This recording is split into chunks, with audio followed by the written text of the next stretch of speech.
Okay. Go ahead. Hi, I'm Fran Mensch here to talk to you about the public park, issue 9, and why you should vote yes. One thing that you hear over and over again, and it does require some focus, is because I believe, it's my opinion, this was intentionally misrepresents the amount of green space that we're going to have in the proposed new development, which we could have the development and the 1.07 acre park. We need a better plan. But anyway, this is what the other side is saying. And this is why it's important to listen, because it really is essentially misinformation. It's quite unfortunate. It doesn't just make me angry, it makes me sad, because people will be voting not knowing really what is going on. And we're all on the same side. Why citizens are pitted against, I don't know why we're pitted against it. But anyway, here's the story. Okay. So this is from the developer's plan. I added these words. Please note fences. I added those words. And I added, not all open spaces are open to the public. But everything else is from the developer. You can get it online. Okay, it says total open space. Total open space. Not green space, not public space, not park space, open space. 2.3 acres. But please, ladies and gentlemen, notice they're calling, this is a fence, they're calling this an open space. No, this is where the pool is. You can't get to the pool unless you have a fob, a tenant's fob. That's where the pool's going to be. It's not open to you and me. The birds can go in there. I don't know if the geese are going to try to go in there. The birds, we cannot go in that space. It's got a fence. It's not for us. This section, C, is the dog park.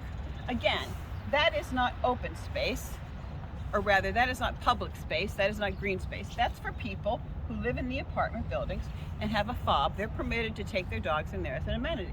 So even in this space right here, this is fenced off, so none of this is really open, and this is not open. So we're left with this. Now, I walked back there yesterday, although it's, the buildings are not built, but pretty much this is a walkway, and it's going to be very difficult to access this part of it. Call up the city and ask them, call up city council, call up Eric Sampson, say, isn't this going to be difficult to go through? Absolutely. But anyway, so we have this space. So it's really, there's not enough room there to, I don't know if they're going to put a picnic table, I don't know what they're going to do, but it's pretty much just a walkway. It's really what it's going to be. Okay, so that's that.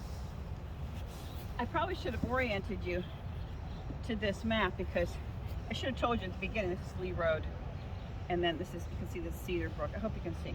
Okay, so again, we're talking, they say 2.3 acres open spaces. It's open spaces. It's not green space. It's not public space. You can't access it. Okay, so this is the section, 1.07 acres here, that we want to have as a public park. But this is a representation of the developer's drawing.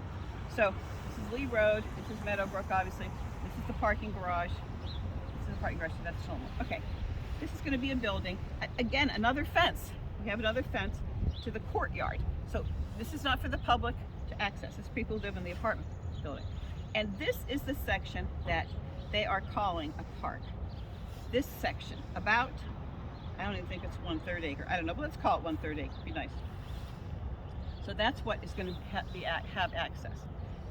I could go on and tell you what they say about they're going to put in their little tiny park, but I'm going to stop now, because we can only take so many minutes of video. I know, I'm like that. My attention span's gone too. Okay, thank you very much, and stay tuned. We're going to have more explanations as we prepare and we move forward to making an informed and a correct decision for our community about issue 9.